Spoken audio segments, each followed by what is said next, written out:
মঙ্গল পাণ্ডে ছিলেন British east India কোম্পানির একজন ভারতীয় সৈনিক, যিনি 1857 সালের সিপাহী বিদ্রোহের সূচনায় গুরুত্বপূর্ণ ভূমিকা পালন করেছিলেন। তাকে প্রায়শই ভারতের প্রথম স্বাধীনতা সংগ্রামী হিসেবে গণ্য করা হয়। জন্ম ও প্রাথমিক জীবন। মঙ্গল পাণ্ডে 1827 সালের 19 জুলাই অধুনা উত্তরপ্রদেশের বালিয়া জেলার নাগুয়া গ্রামে একটি ব্রাহ্মণ পরিবারে জন্মগ্রহণ করেন। তিনি 1849 সালে 22 বছর বয়সে ব্রিটিশ ইস্ট ইন্ডিয়া কোম্পানির বেঙ্গল আর্মিতে সৈনিক হিসেবে যোগ দেন এবং 34তম বেঙ্গল নেটিভ ইনফ্যান্ট্রি বিএনআই রেজিমেন্টের সিপাহী ছিলেন। বিদ্রোহের কারণ: 1857 সালের মার্চ মাসে নতুন এনফিল্ড রাইফেলের কার্তুজ নিয়ে একটি গুজব ছড়িয়ে পড়ে।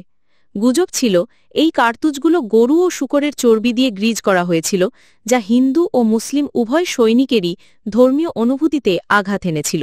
এই কার্তুজগুলো দান দিয়ে কাটতে হতো, যা তাদের ধর্মীয় বিশ্বাসকে লঙ্ঘন করছিল। বারাকপুরে ঘটনা: 1857 সালের 29শে মার্চ বারাকপুর প্যারেড গ্রাউন্ডে মঙ্গল পাণ্ডে প্রকাশ্যে ব্রিটিশ অফিসারদের বিরুদ্ধে বিদ্রোহ ঘোষণা করেন।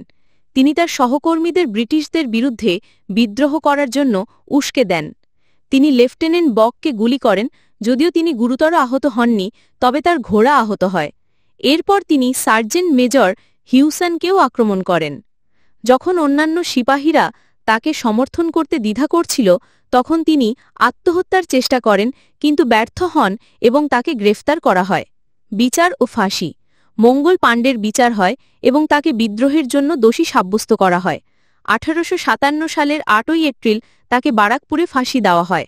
তার এই আত্মত্যাগ 1857 সালের মহাবিদ্রোহকে আরও তীব্র করে তোলে এবং ভারতীয় স্বাধীনতা আন্দোলনের এক নতুন অধ্যায়ের সূচনা করে।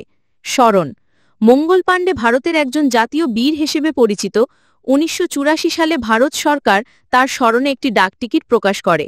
তার জীবন ও আত্মত্যাগের ওপর ভিত্তি করে অনেক চলচ্চিত্র ও নাটক নির্মিত হয়েছে। তার স্মৃতিতে পার্ক ও স্মৃতিসৌধও রয়েছে।